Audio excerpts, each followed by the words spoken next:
кит там. Ёб твою мать!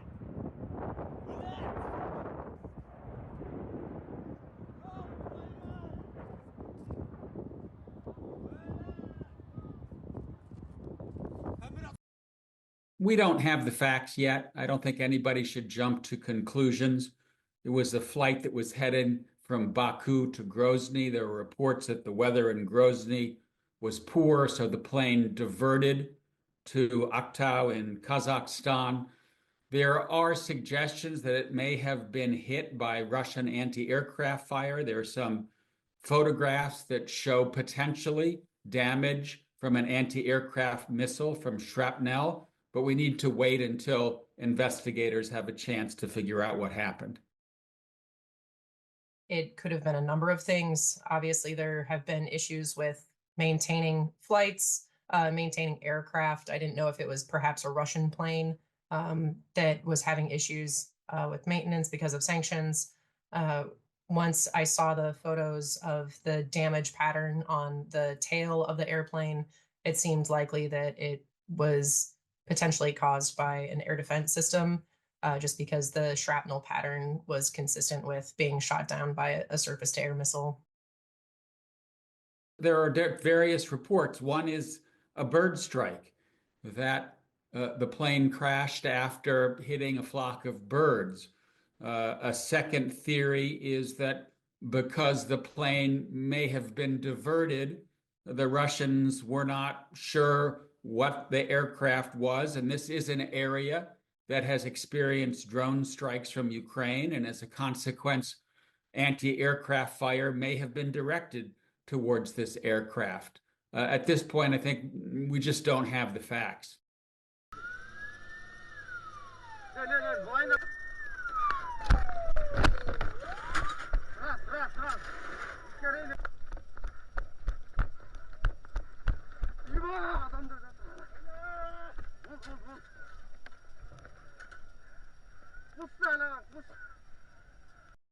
I think there's a high probability that what the government of Azerbaijan has concluded is what happened, that being that a Russian air defense system misidentified the plane because the plane had been rerouted, and that they engaged it with air defense systems because because there have been attacks from that direction by Ukrainian unmanned systems, and so they probably mistook the passenger jet for a Ukrainian unmanned system and engaged it with air defenses.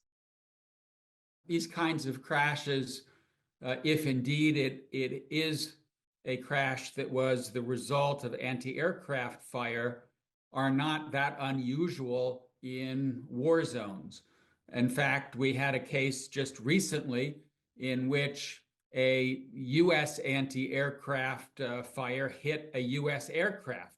This is in the area around Yemen, where the U.S. is taking strikes against Houthi targets. So these kinds of things do happen. I think we just have to wait and see whether, in fact, Russian anti-aircraft fire was responsible for taking this plane down.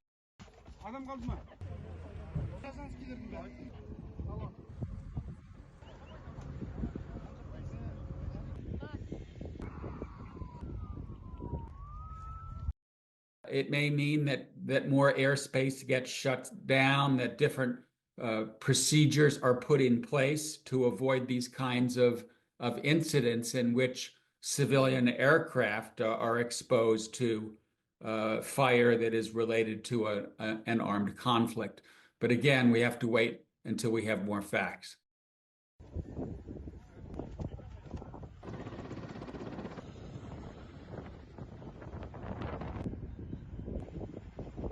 If Russia tries to deny this or cover this up, it could lead to a rift in Russian relations with Azerbaijan. If Russia doesn't apologize for what it's done and provide greater clarity in its airspace management, that could also lead to further degradation of relations between Russia and other countries along its border, particularly in Central Asia.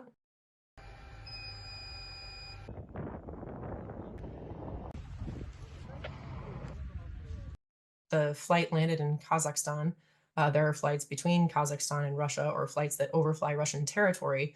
And so if they aren't given some sort of assurance that these flights won't be shot down by Russian air defense systems, this could lead to disagreements between Russia and the states that not only border Russia, but have been critical in ensuring that Russia has been able to evade Western-led sanctions from its invasion of Ukraine. So a lot of the secondary or secondary goods that have been transshipped from original manufacturers to second-party countries and then onto Russia have gone through places like Azerbaijan or the Central Asian states. And so this could damage that relationship, make it more expensive for Russia to get those goods, and potentially have an economic as well as political impact on Russia.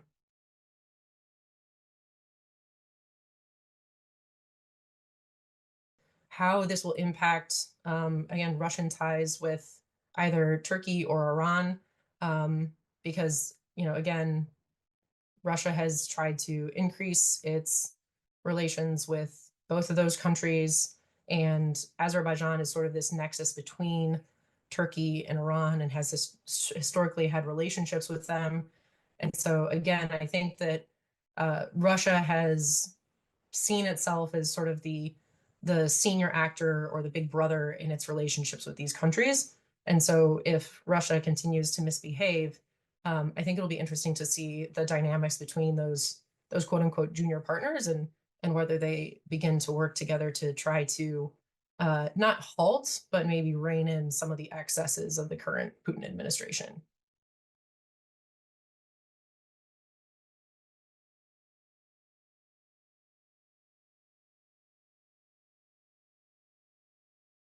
They are going to continue doing things like this. They're going to continue shooting down civilian flights. They're going to continue to conduct sabotage in European countries and in the United States, industrial sabotage, espionage, cyber actions. So the best way to stop Russia from doing this is to demonstrate to Russia that they can't get away with it all the time. And the best way to do that is to provide Ukraine the equipment and support they need in order to not just fight as long as it takes, but to actually win.